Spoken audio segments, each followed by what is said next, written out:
Hola, soy César Vanegas y esto es Colombia sí es solidaria. Hoy estoy en el barrio Candelaria La Nueva, al sur de Bogotá, en la localidad de Ciudad Bolívar. Vine a conocer la experiencia de un grupo de personas que le ayuda a los niños y niñas más vulnerables de la zona, los niños de Candelaria.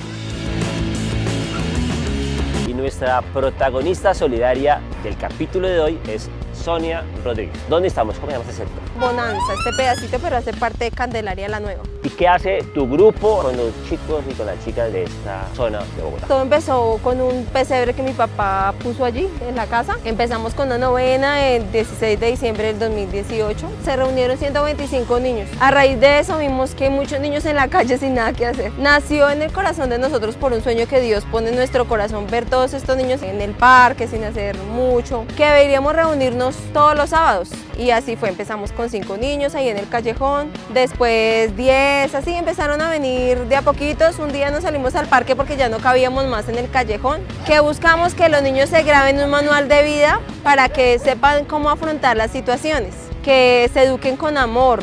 Les enseñamos mucho, lo que más les digo a ellos es: ámense los unos con los otros. ¿Cuáles son las características principales que tienen los chicos con los que tú trabajas? Muchos de ellos, sus papás trabajan todo el día, pues los que tienen papá y mamá, porque muchos de ellos solo tienen mamá, porque algunos papás están en la cárcel, el otro no está, muchos son ausentes. No tienen tantos recursos como se dan cuenta, ellos no comen pollo, carne todos los días, entonces por eso nos preocupamos de cuando vengan tener un refrigerio bien rico. Nos preocupamos por darle lo mejor que dentro de nuestras posibilidades esté. Por este trabajo nos pagan más que por cualquier otra cosa, porque una sonrisa de ellos de verdad lo vale todo.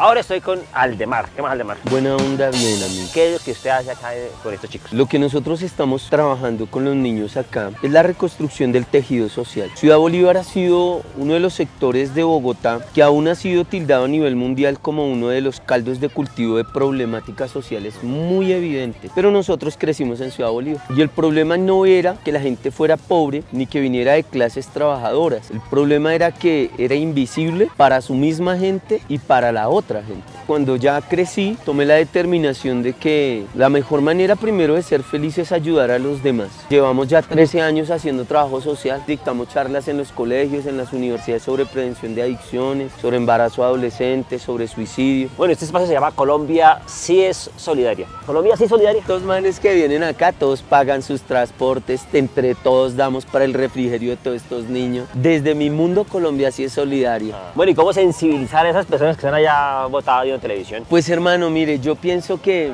hay una realidad del adagio popular. El que lo vive es el que lo goza, parcero. Y yo creo que los que nos van a ver, les voy a hacer una pregunta que no voy a tener el privilegio de escucharles la respuesta, y es: ¿qué no han hecho e intentado para ser felices? Siempre estamos en una persecución de sentirnos felices, brother, feliz. Porque no hemos experimentado la felicidad que hay en ser el héroe de la historia de alguien que ni siquiera me conocía. Y por alguna razón que yo no entiendo, esto hace feliz, brother. Hace más feliz dar que recibir, es cierto. Bacanísimo y felicitaciones por esa labor tan chévere. Y lo interesante de acá es que aprendimos que efectivamente la mejor manera de ser feliz es ayudar a los demás, ¿verdad? Total, loco. Colombia sí es solidaria.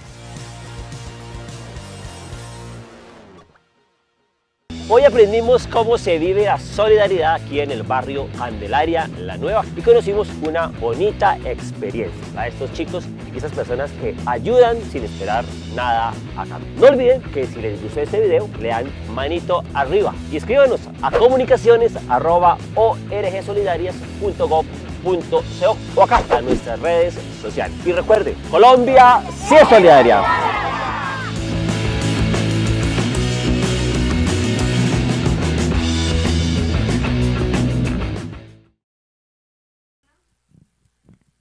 Bueno, aquí estamos de vuelta, un abrazo para todos. Le pido por favor, usted que está allá al otro lado y a los que están acá, conéctese de una manera bien atendida a lo que vamos a hablar hoy, porque es muy relevante lo que se va a hablar. El apóstol Pablo escribe en la carta segunda de Tesalonicenses, en el capítulo 3, los versos finales previos a la despedida de su carta. Y es sorprendente que él despide esta carta haciéndoles a ellos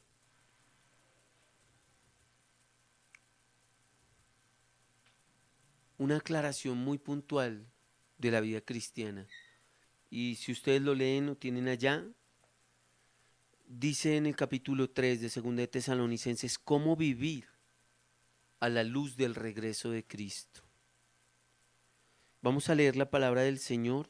Padre, añade bendición a tu palabra y ensancha nuestra mente, que tus palabras se queden en nuestros pensamientos y en nuestra mente como el código de conducta que alumbrará nuestras decisiones. Dice el apóstol Pablo por el Espíritu Santo a la iglesia de Tesalónica: finalmente, amados hermanos, les pedimos que oren por nosotros.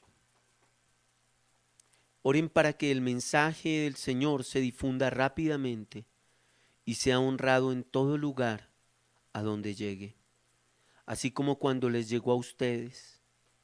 Oren también para que seamos rescatados de gente perversa y mala, porque no todos son creyentes. Pero el Señor es fiel. Él los fortalecerá y los protegerá del maligno.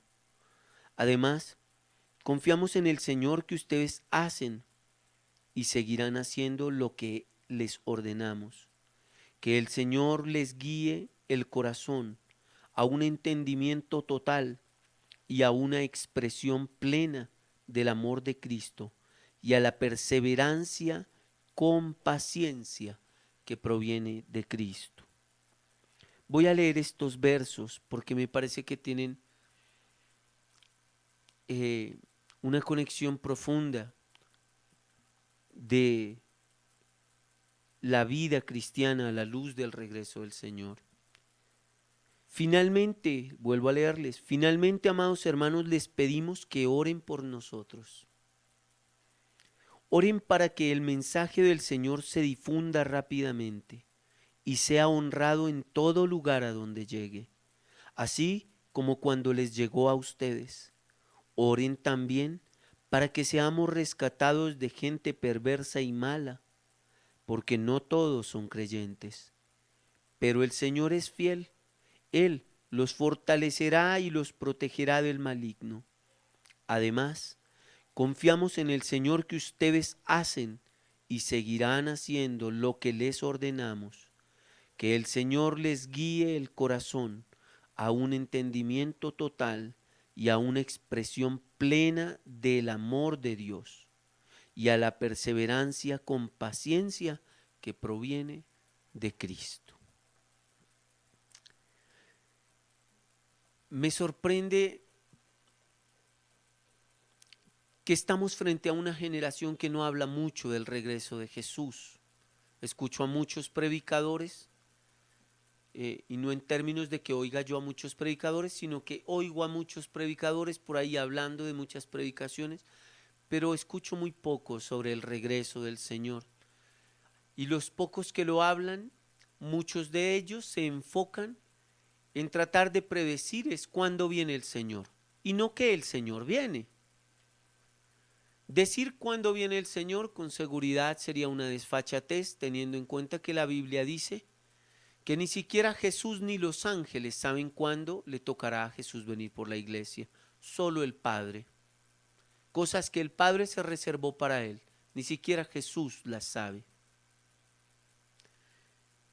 Y con seguridad no podemos caer en la trampa de pensar que las cosas que estamos viendo determinarían una fecha del regreso de Jesús. Eso por una parte. Pero tampoco podemos caer en la otra parte, en donde consideramos que por el hecho de no saber con precisión cuándo el Señor Jesús vendrá por la iglesia, entonces debemos ignorar el predicar que debemos vivir a la luz de que Cristo volverá por la iglesia.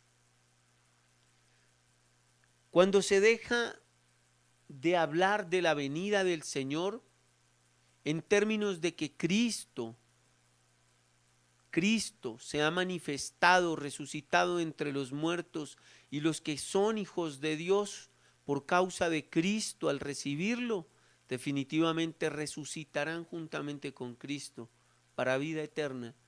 cuando omitimos el empezar a hablar de la eternidad y nos dejamos envolver un día a la vez, un paso a la vez, por una vida cristiana envuelta en una vida de oración solo por los afanes de la vida, estamos errando al blanco.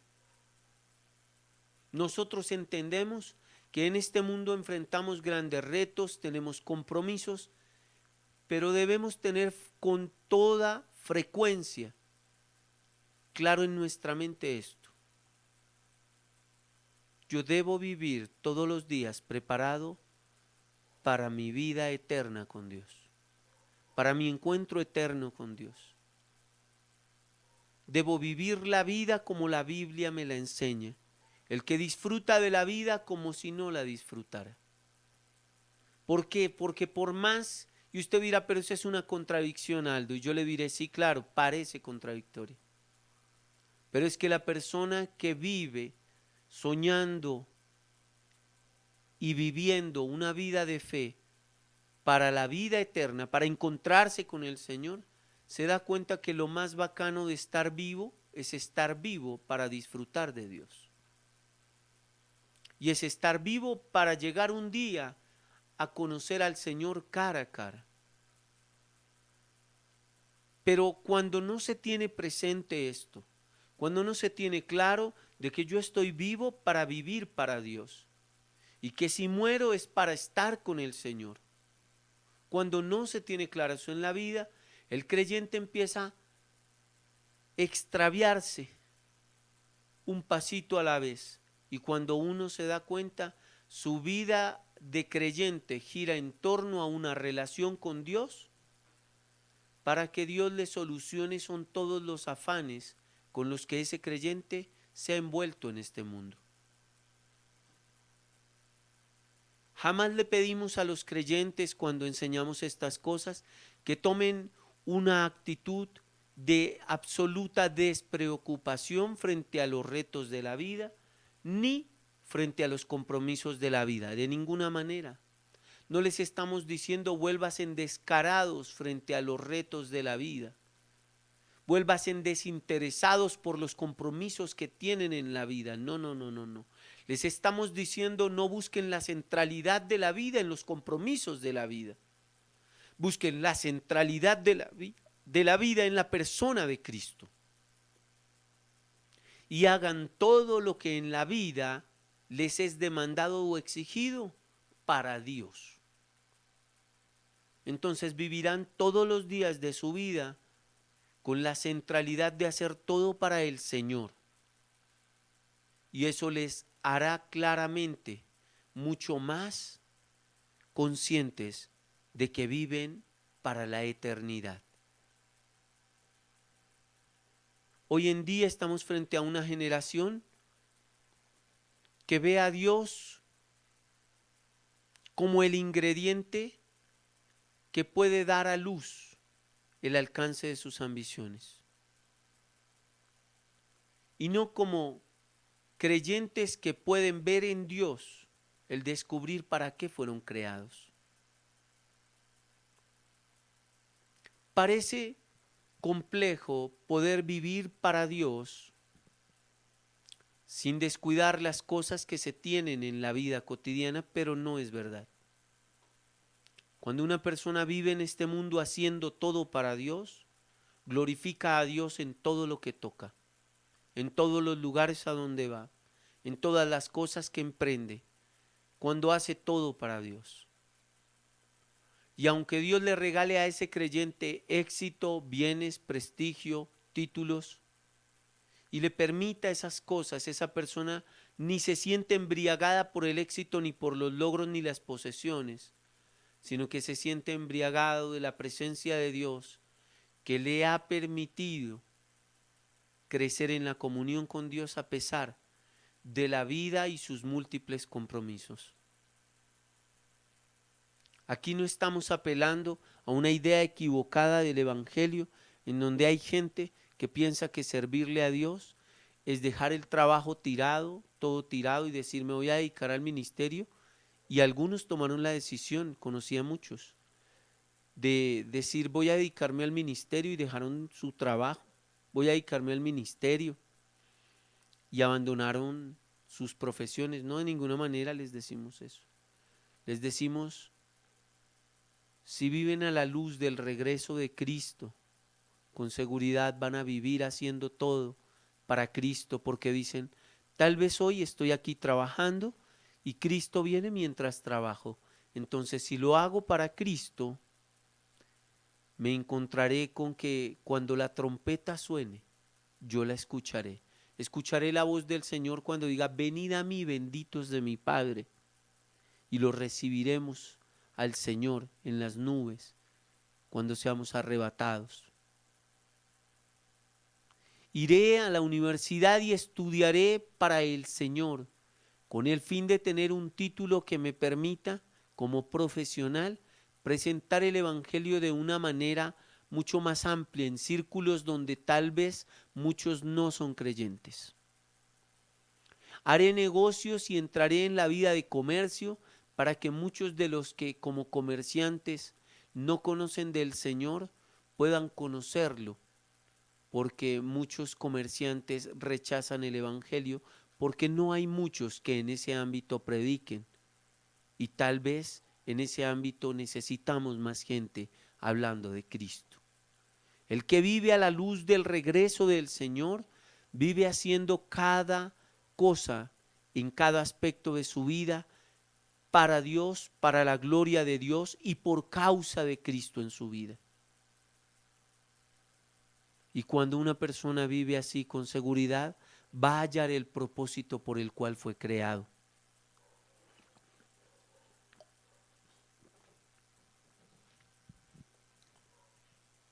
El apóstol Pablo le escribe a la iglesia de Tesalónica diciéndole que oren por ellos, que la iglesia ore por él, por los amigos que comparten las prisiones con Pablo. Jóvenes como Timoteo estaban con Pablo cuando esta carta se escribió. Y Pablo le dice a la iglesia de Tesalónica, oren por nosotros. Oren para que el mensaje del Señor se difunda. Yo te pregunto, iglesia, a cada uno de los que está conmigo acá y en el streaming, ¿oras tú para que el mensaje del Evangelio corra? ¿Oras tú para que el Señor te dé las palabras para presentarlo? ¿Oras tú para que Dios te ponga en el escenario de un corazón arado, preparado y listo para que la semilla de la palabra de Dios dé fruto cuando tú la presentes? Pues la Biblia me enseña que yo debo orar por esas cosas y tú debes orar por eso. Acá veo al apóstol Pablo escribiéndole a los hermanos para que oren por él. Con seguridad, el Evangelio ha sufrido tantos cambios desde su interpretación, no desde su contexto escrito, que muchas personas oran por muchas cosas, pero pocos oran para que el Evangelio sea predicado. Y es un deber cristiano, porque aquí veo al apóstol Pablo dando un mandato a la iglesia. Dice, oren. Esto tiene implícita una orden. Oren por nosotros para que podamos anunciar el Evangelio. Yo oro para que Dios los ponga en el escenario de la necesidad de otros, ¿saben? Y ustedes le prediquen a otras personas. Oro por eso y oro para que sean sabios, entendidos, inteligentes y con obediencia le prediquen a las personas que en el escenario de sus vidas diarias ustedes se encuentran. Porque lo hago, porque el que gana almas es sabio. Entonces, ¿cómo será el que no gana almas? Será un insensato, porque es el antónimo de la sabiduría, la insensatez. Si el que gana almas es sabio, el antónimo de la sabiduría es la insensatez. Y la Biblia dice que los insensatos menosprecian la sabiduría y la enseñanza. O sea que cuando usted no predica, usted es un insensato, porque usted menosprecia la sabiduría. Y la sabiduría y el comienzo de la sabiduría es el respeto a Dios el temor a Dios, y no es el temor miedoso que acobarda, sino es el temor de la Biblia, en donde el temor a Dios es: temo vivir sin Dios, temo vivir mi vida sin encontrarme caminándola para Dios, temo vivir mi vida sin encontrarme haciendo la voluntad de Dios, temo despertar y encontrarme que no siento a Dios en mi vida. Es ese temor, el temor de aquel que dice: temo estar lejos del Señor, no quiero vivir lejos del Señor, no quiero estar lejos de su palabra, no quiero vivir en otra voluntad distinta sino la de Dios.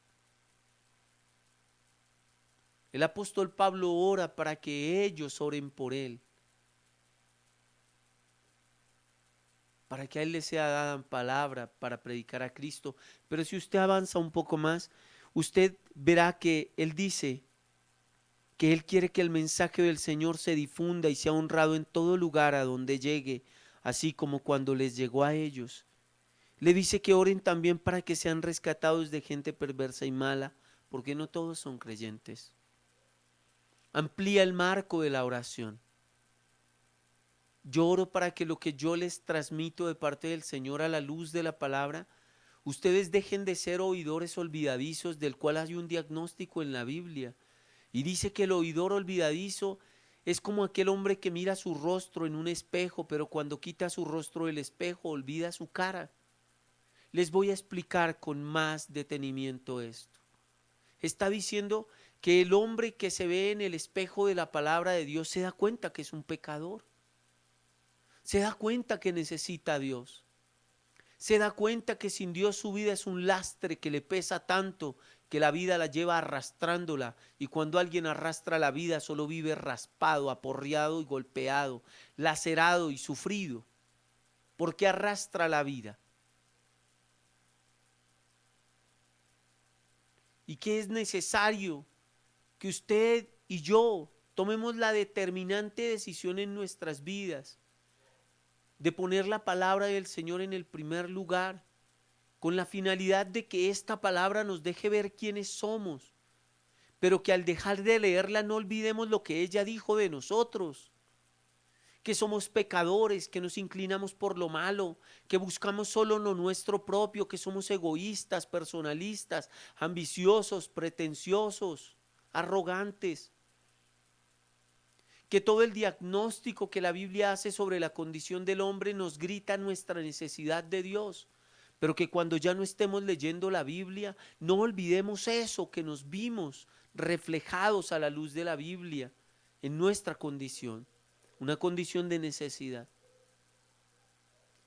Si en nosotros la palabra de Dios revela nuestra condición de necesidad, la Biblia nos dice: no haga como aquel hombre que se miró frente al espejo y se le olvidó la cara cuando se quitó el espejo. No haga como aquel hombre que leyó la palabra, se dio cuenta de su imperante necesidad de Dios y cuando la dejó de leer salió a vivir su vida como si nunca la hubiera leído. ¿Por qué? Porque los insensatos menosprecian la sabiduría, y la sabiduría está en la palabra de Dios. La sabiduría es la palabra de Dios misma.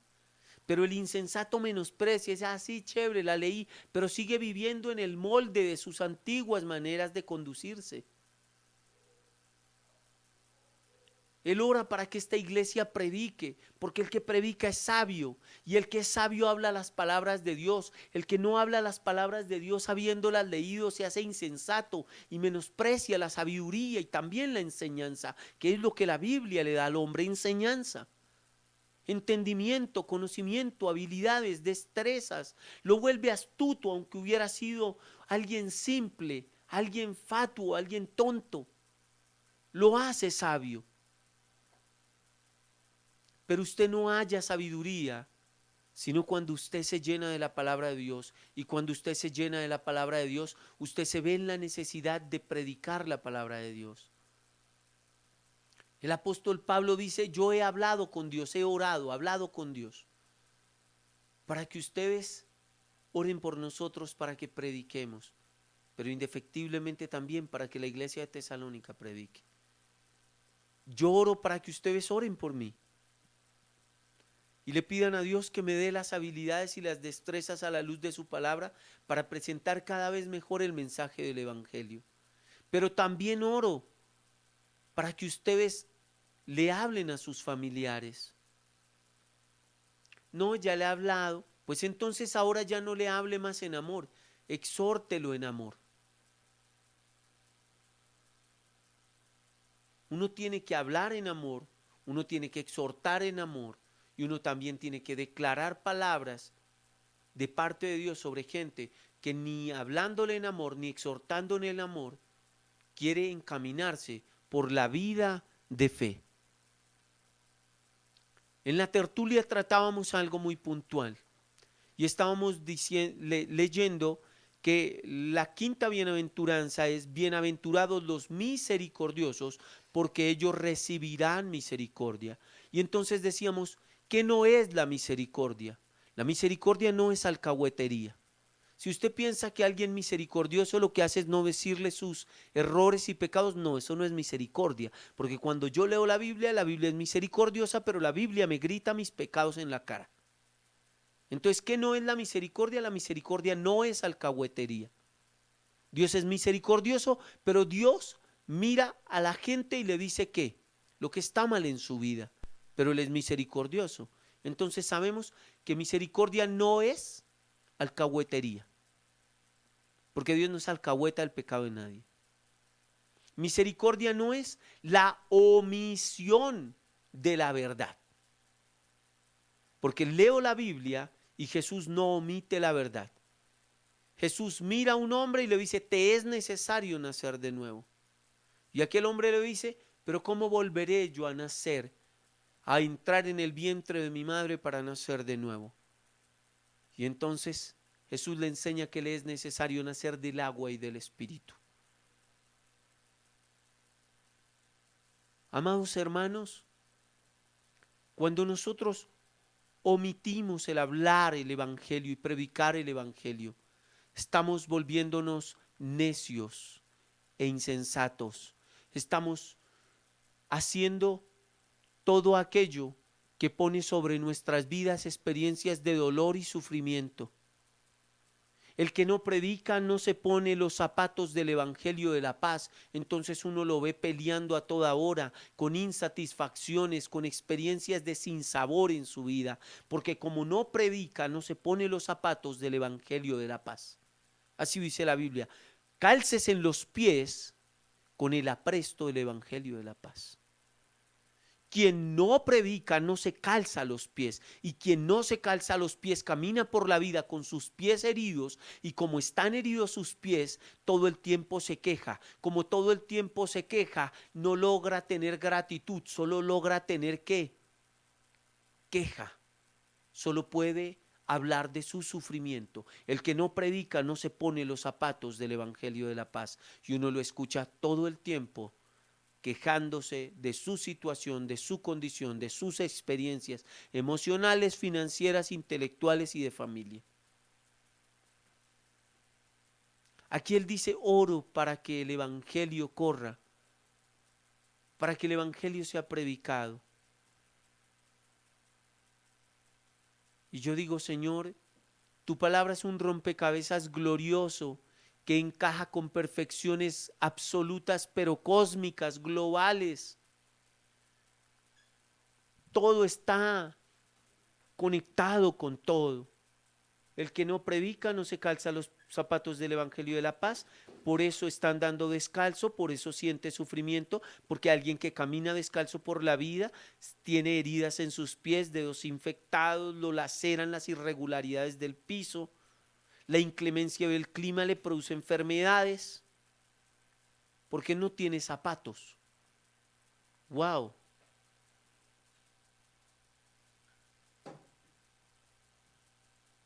Es impresionante. Porque el apóstol Pablo les dice a ellos que prediquen. Porque es que el guardar silencio tiene implícito un montón de diagnósticos alrededor de ese silencio.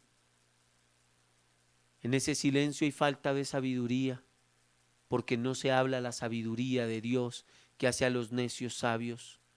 En ese silencio está implícita la desobediencia. Cuando la palabra del Señor dice, el que gana almas es sabio, entonces el que no las gana, ¿qué es? Un insensato. Tiene implícito el no predicar, el que una persona no lleve fruto. Entonces dice, el que no lleve fruto, lo cortaré, lo quitaré de mí y lo lanzaré al fuego. ¡Wow! El no predicar tiene implícito una persona que no tiene compasión. O sea, no tiene actos.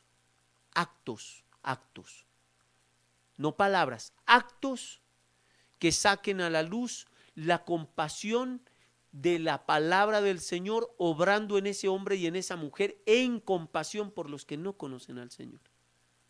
El silencio de quien no predica tiene implícito que esa persona no está consciente de lo que Jesús ordenó en el libro de Mateo, donde dice, vayan y hagan discípulos. Si se da cuenta que el silencio de quien no predica tiene implícito un montón de problemas que va a tener que arreglar directamente con Dios. Y usted me dirá, yo no predico porque yo no sé predicar. No. Testifique, eso es predicar.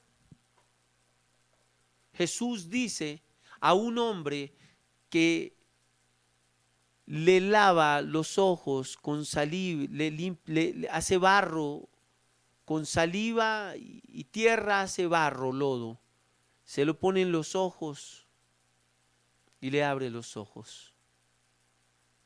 Y a ese hombre se ve y cuenta. Testifica. Ese hombre no era un predicador, pero ese hombre podía testificar, ¿sí o no? Ustedes no son predicadores todos no son evangelistas, todos no son maestros, pero todos pueden testificar de la obra de Cristo, todos.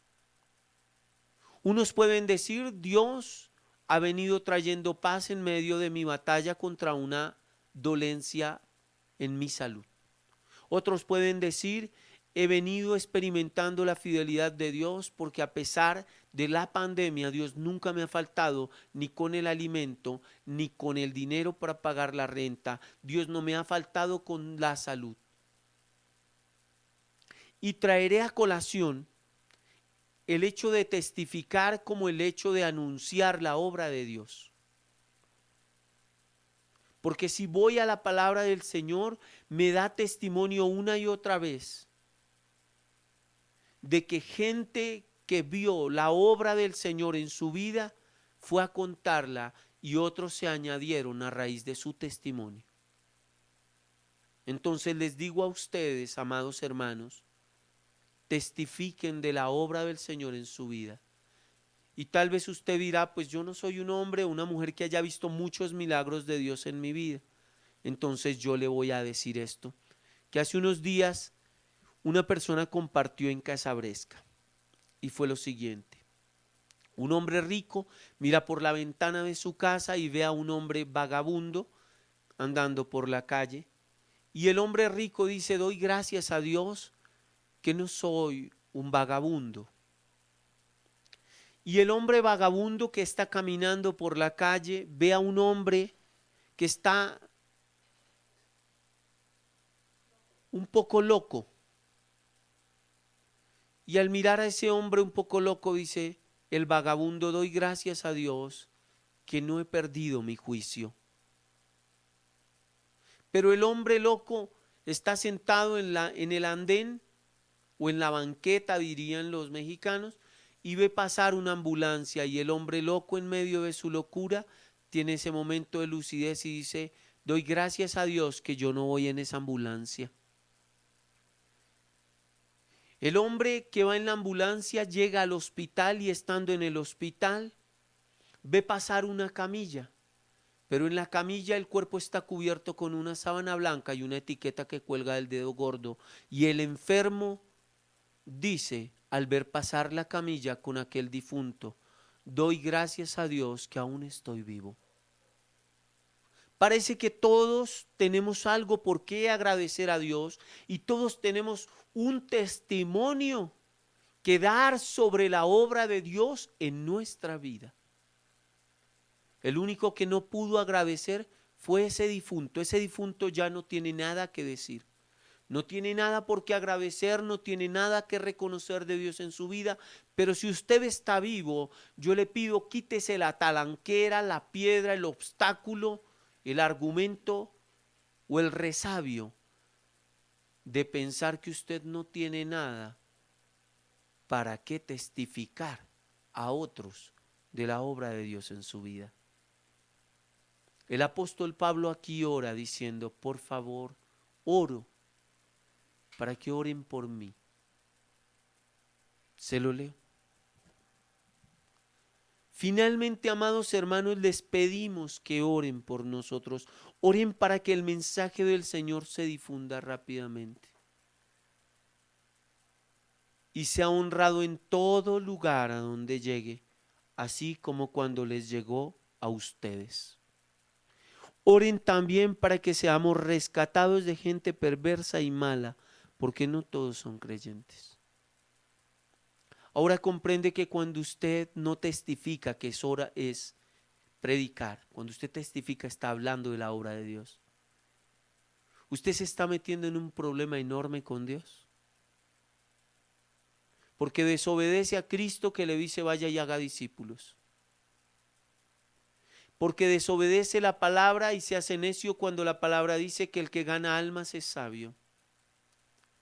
Porque desobedece la palabra cuando la palabra del Señor es sabia y es capaz de hacer a gente muy necia, gente sabia.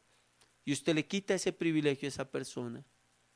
Porque tiene una demanda de la palabra de Dios cuando la palabra de Dios le dice a usted que si el incrédulo prosigue su camino de maldad y usted no le habla del evangelio y de la verdad, si ese hombre muere o esa mujer muere en su pecado, la sangre de esa persona será contra usted. Pero que si usted le predica y él prosigue en su maldad, usted habrá librado su alma, escúcheme. Mire lo que tiene implícito hablar de Jesús. Yo he tenido que hablarle a diferentes personas que practican diferentes modalidades de pecado sobre su pecado y decirle, parce, sé que puede ser complejo, pero tengo que decírselo. ¿Por qué? Porque donde usted muera en su pecado, usted se va para el infierno. Punto. Así de sencillo, parcero.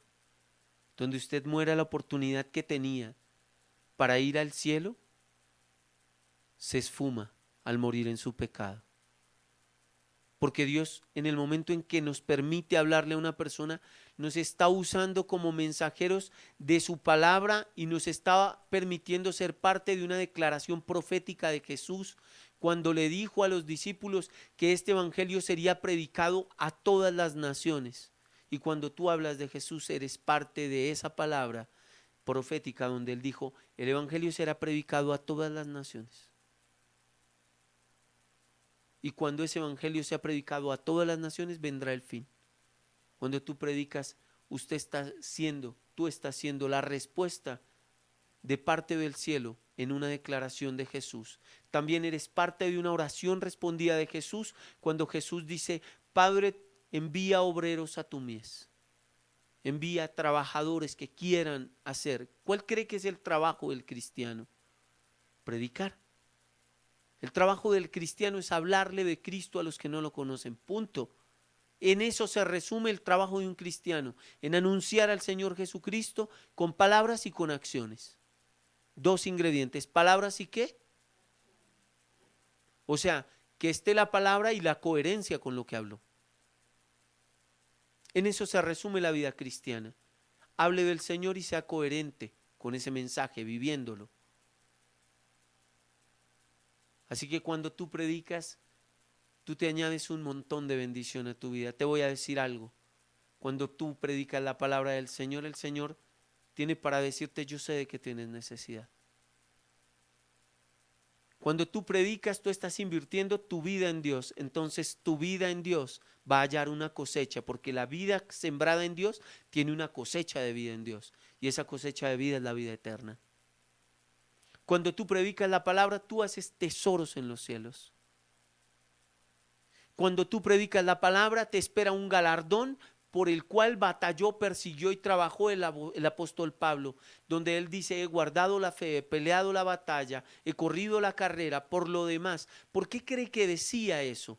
Porque había sido un predicador incansable y un hombre de un testimonio coherente con su predicación.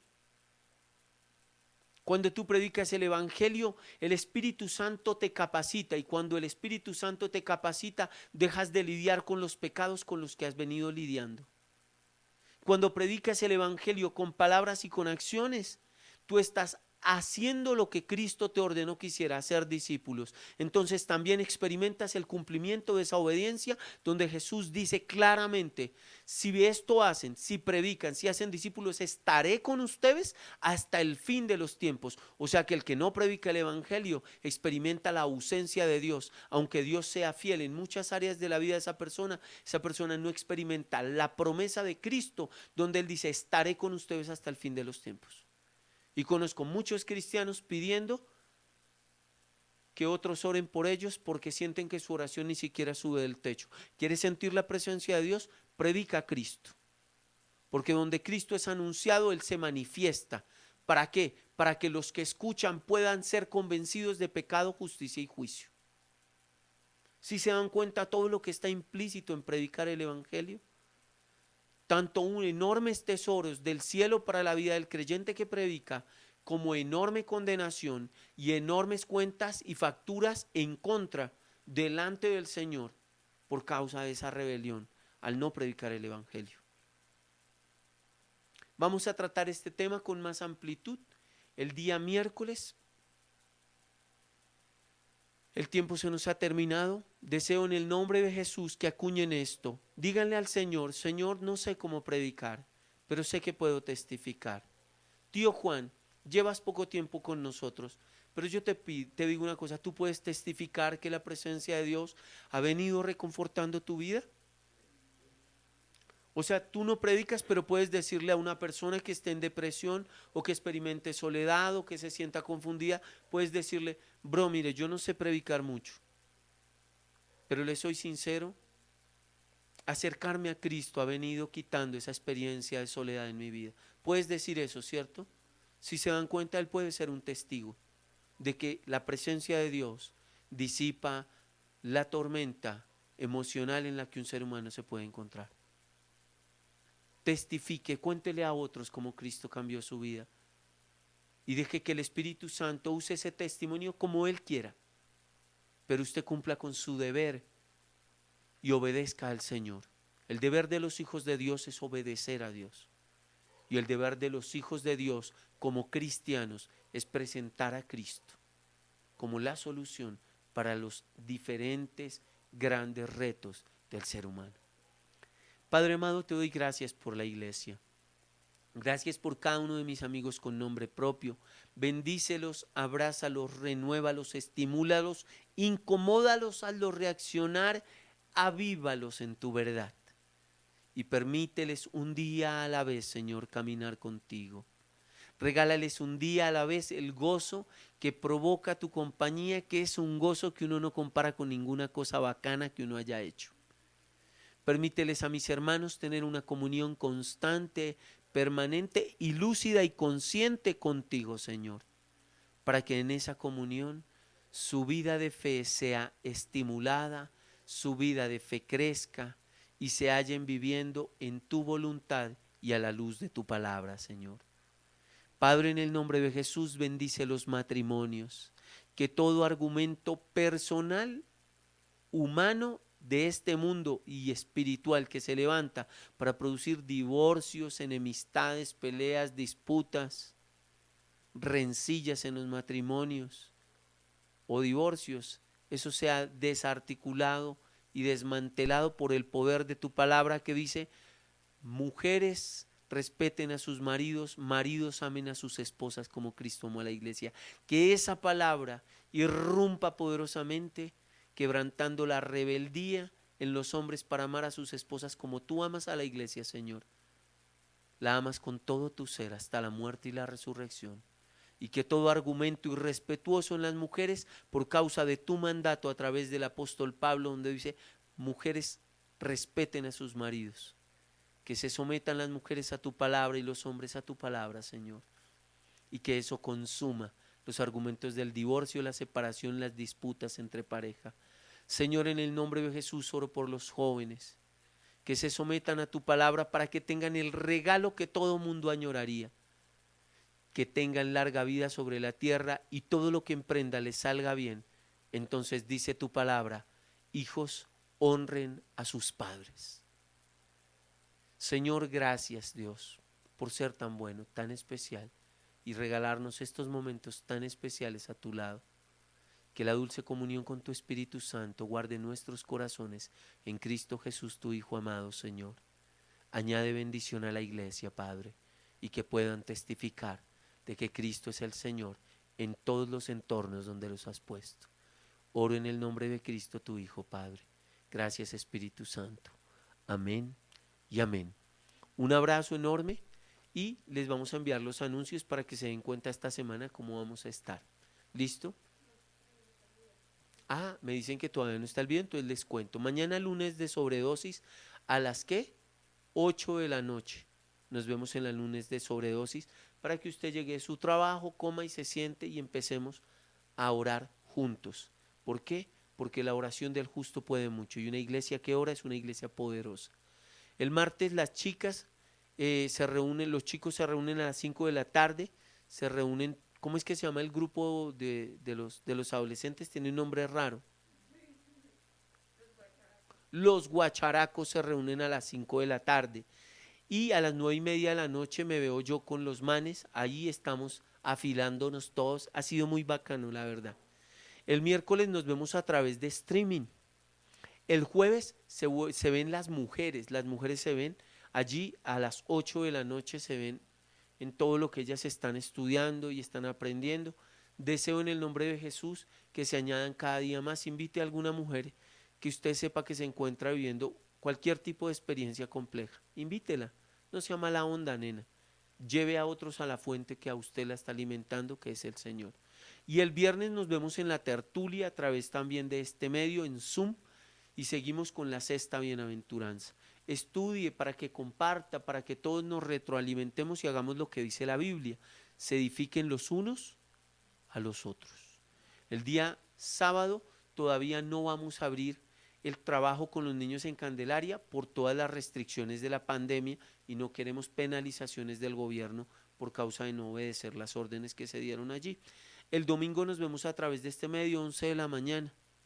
Un abrazo gigante, ha sido un placer enorme compartir con ustedes esto, a todos nuestros hermanos en los diferentes lugares del mundo donde nos ven y a todos los que están cercanos, un abrazo gigante, un abrazo rompecostillas.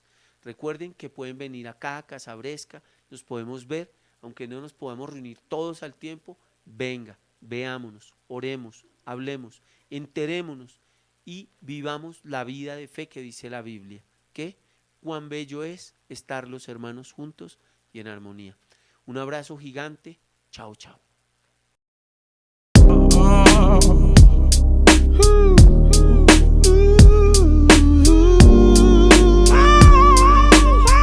Mucho más allá.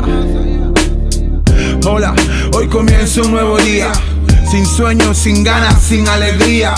Abrazas fuerte a doña melancolía, frente al espejo tras una larga vigilia. En soledad, sí, en soledad, buscando fuerza para matar tu tempestad. Esa ansiedad viene y va, no se va. Si se va, regresa, vuelve atrás y vuelve a golpearte. Y vuelve siempre al mismo punto, diciendo que nadie te ama y que todo es injusto, que aquellos a quien tú amabas te hirieron profundo. Te sientes sin rumbo, solo en este mundo y te entiendo.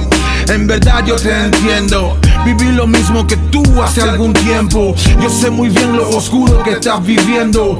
Por eso ahora te digo que es el momento de reaccionar y pensar que todo puede cambiar, que en la vida hay mucho más de lo que has vivido ya. Sin dudar te digo, vamos, empieza a caminar. Hay un futuro por delante, mucho más allá de esas decepciones, mucho más allá de esas emociones, mucho más allá de lo que tú ves, mucho más allá de lo que tú crees, mucho más allá de esas decepciones, mucho más allá de esas emociones, mucho más allá de lo que tú ves, mucho más allá de lo que tú crees. Su amor es todo, totalmente todo, mucho más allá de lo que tú ves, mucho más allá de lo que tú crees. Su amor es todo, totalmente todo, mucho más allá de lo que tú crees, mucho más allá de lo que tú ves. Vamos a avanzar, ten fe y confianza. Mientras hay vida, hay esperanza. Dios tiene un plan para inclinar la balanza. Dios tiene un plan de bienaventuranza. Ey, si hoy estás vivo es porque Dios te ama. Ey, si puedo irme es porque Dios te ama. Ey, si puedes verme es porque Dios te ama. Ey, recuerda siempre Dios te ama. Ey, si hoy estás vivo es porque Dios te ama. Ey, si puedo irme es porque Dios te ama. Ey, si puedes verme es porque Dios te ama. Ey, recuerda siempre Dios te ama. Eso es así. Dios te ama y entregó a su Hijo para que todo aquel que en Él crea no se pierda, mas tenga vida eterna. Oh. Acércate a Él ahora. Este es tu tiempo. Puedes transformar la historia porque hay mucho más allá. Mucho más allá de esas decepciones, mucho más allá de esas emociones, mucho más allá de lo que tú ves, mucho más allá de lo que tú crees, mucho más allá de esas decepciones, mucho más allá de esas emociones, mucho más allá de lo que tú ves, mucho más allá de lo que tú crees. Su amor es todo, totalmente todo, mucho más allá de lo que tú ves, mucho más allá de lo que tú crees. Su amor es todo, totalmente todo.